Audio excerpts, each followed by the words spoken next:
Thanks to Fabio Moretti, we are getting an early look at the next generation Adidas Predator, likely to be called the Predator 26. Where I guess to start, it's clear to see that Adidas is continuing in the old school nostalgic Predator styling direction with that fold over tongue, where yes, they do look new, but they also still look like old Predators, which ultimately I think is a good thing. It's also worth noting that we're finally getting that gunmetal Predator Mania colorway on this new model, which I do think looks good, and perhaps even more interesting because these aren't whiteouts or blackouts. This suggests that this will be the launch colorway, which means that we're probably not too far away from an official release. As for the boots themselves, it doesn't look like they've changed up the core elements all that much. The upper still looks to be quite thin and definitely synthetic. Whether or not we'll see a leather upper variation somewhere down the line, of course, remains to be seen.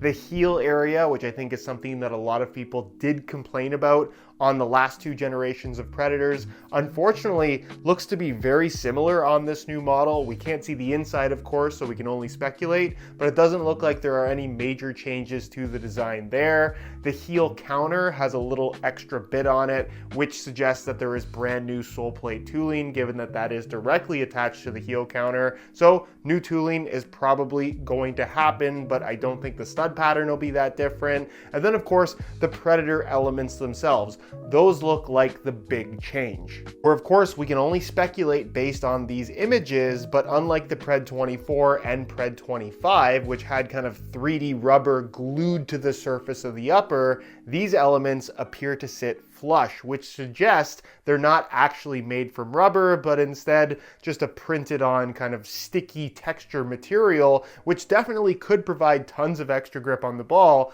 as you would want from a Predator element. But if you don't actually have actual rubber on the surface, it does take away from some of that cushion feel, which means these could be a lot thinner in terms of striking a ball than the current Preds. But of course, this is all just speculation. I'm personally really excited to try these out, as I always am when it comes to a new Predator model. Let me know your thoughts on the way that they look, and of course, look out for them to drop probably very soon, given that this seems to be in the launch colorway.